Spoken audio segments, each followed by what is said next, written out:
US ready to blockade Iranian ports. And local travel agency license revoked after guide forces tourists to shop.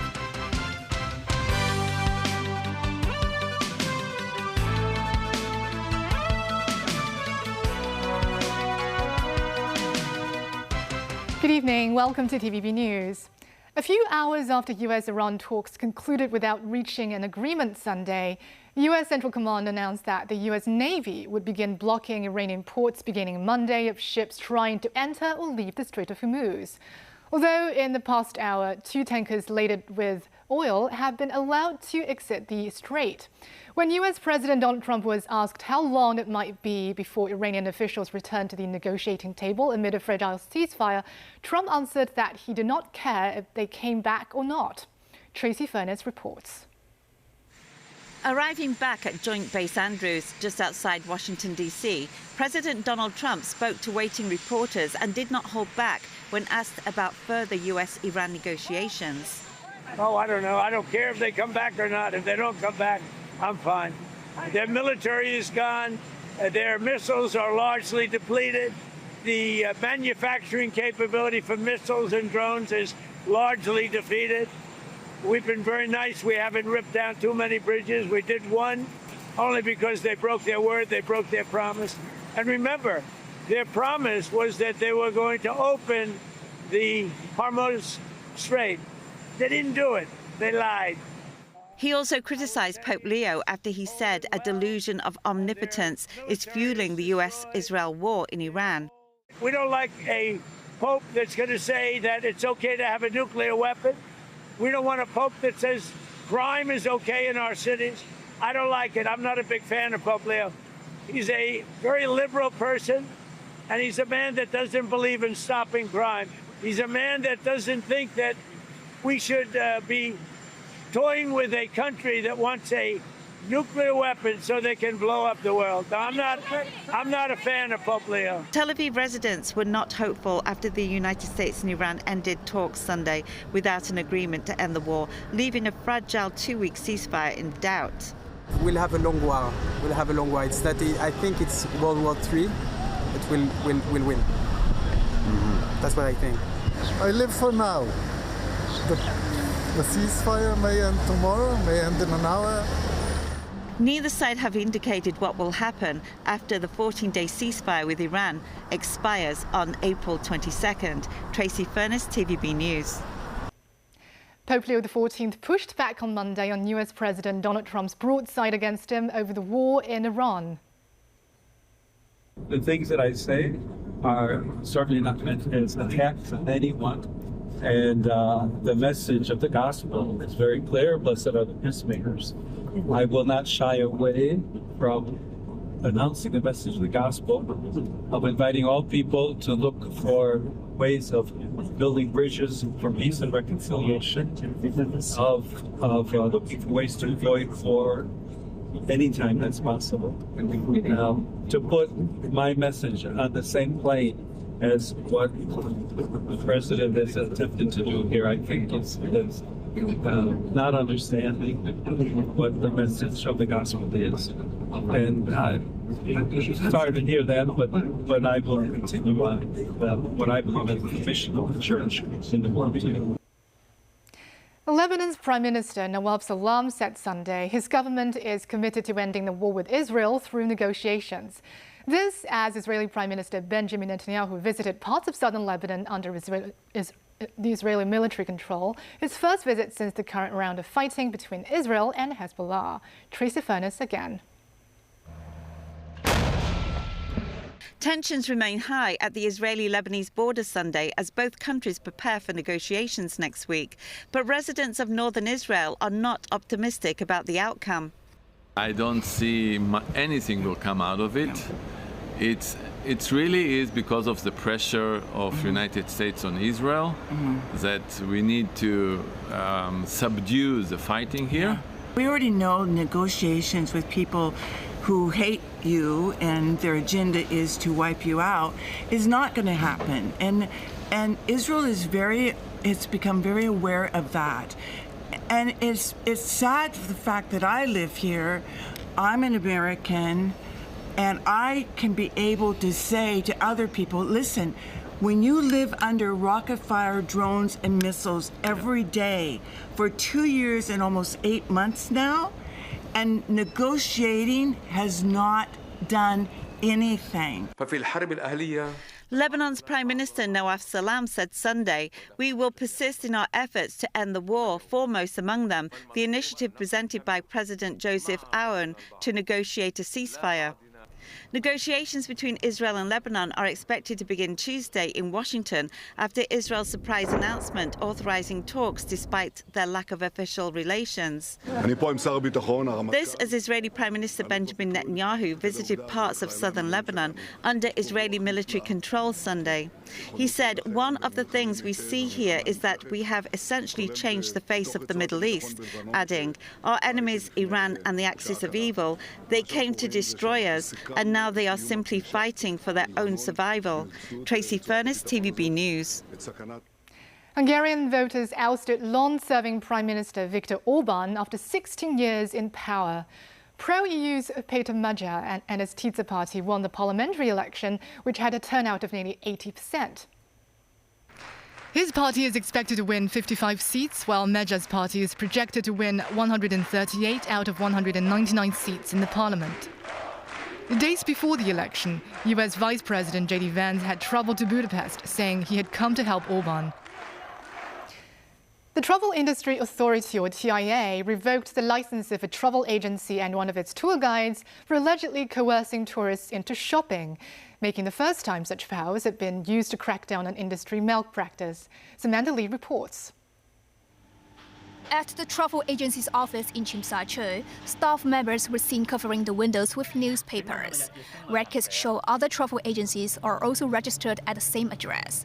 In a statement, the TIA said Starlink Travel Limited was suspected of coercing mainland tour groups into shopping on 4 separate occasions between January and March this year. The authority therefore launched an investigation.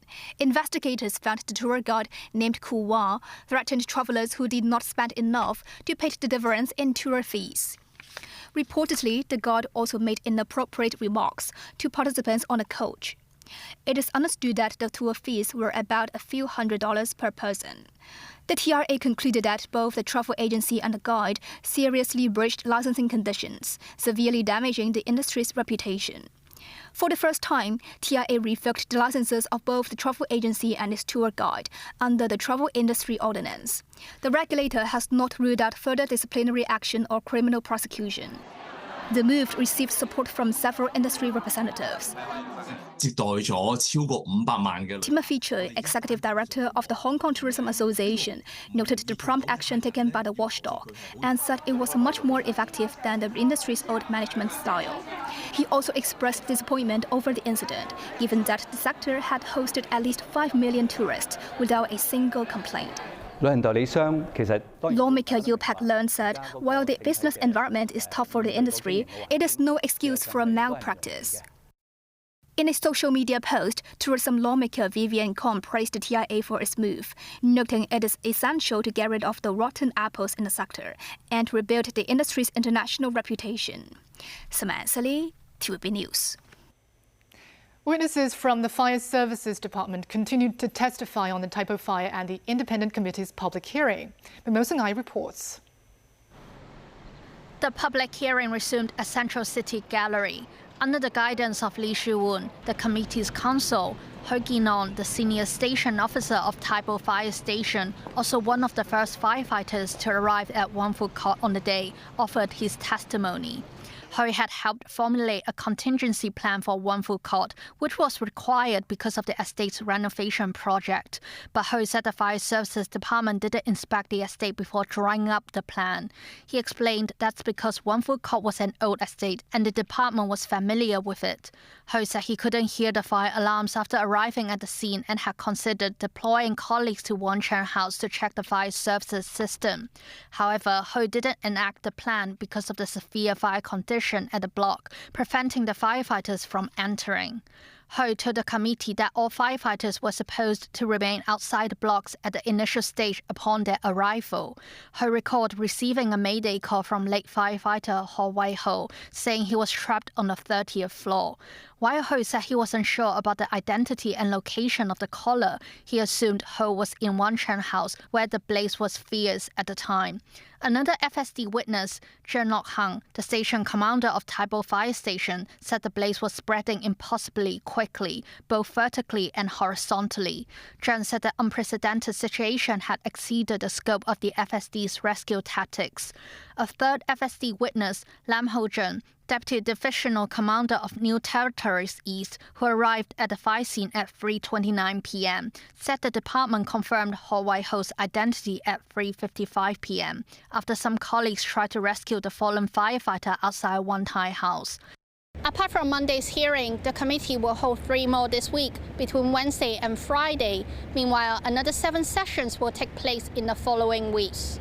Memos 9, TVB News. And still ahead, World Internet Conference Asia Pacific Summit opens in Hong Kong.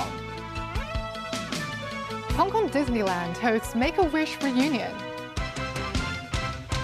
And Cubans use a creative method to carry bikes in the tunnel.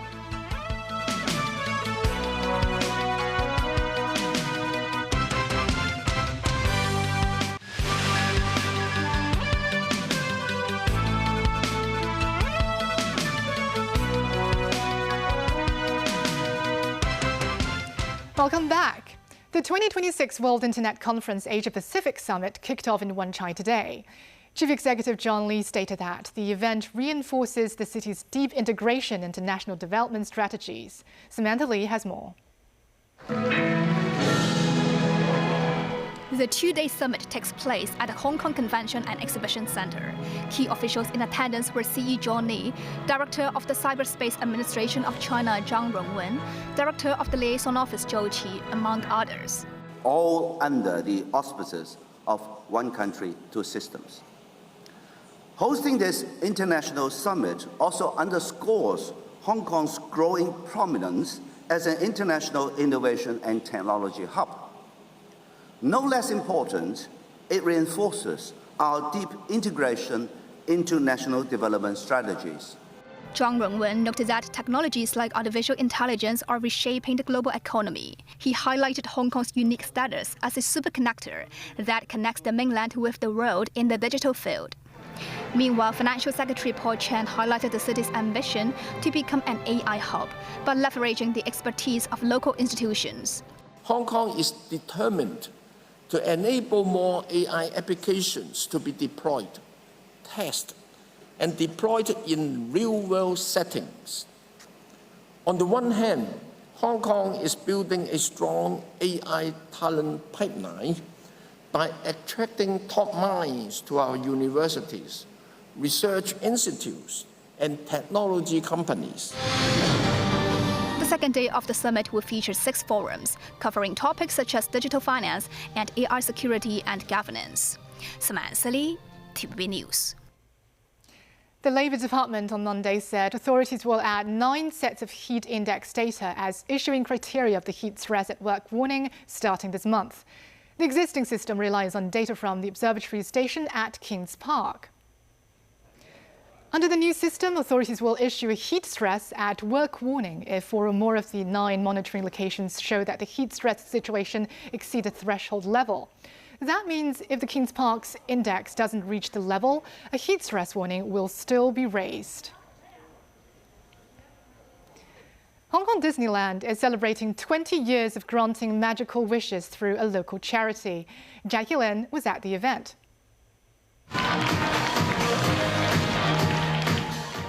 A party and a reunion for children and teenagers who have seen their wish come true, hosted by Hong Kong Disneyland and Make-A-Wish Foundation.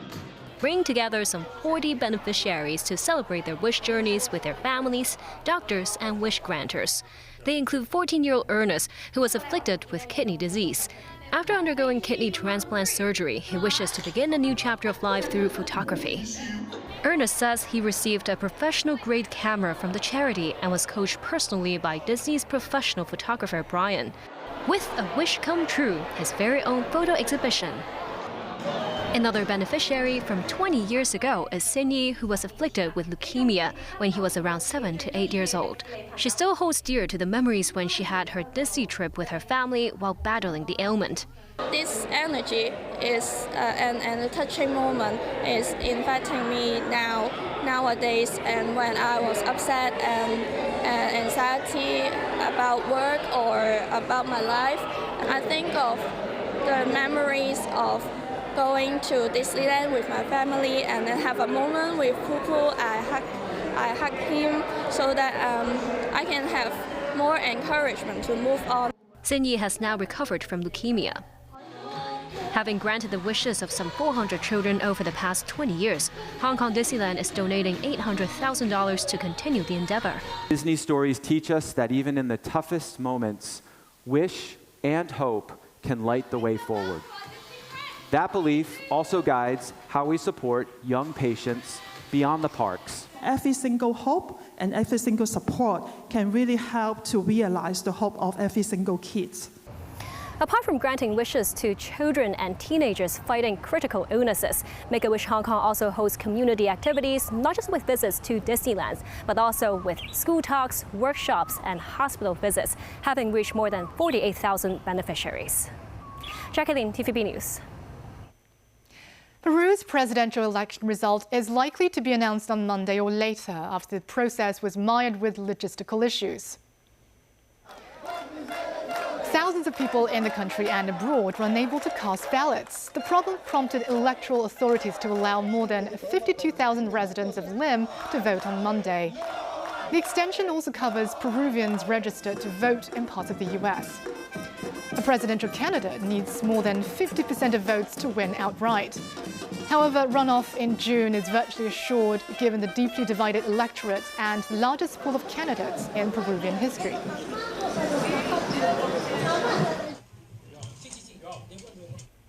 Cuban President Miguel Diaz-Canel said in an interview that dialogues and deals between Havana and Washington are possible but difficult, amid heightened tensions over the US's previous military actions in Venezuela and Iran, as well as an effective oil blockade in Cuba.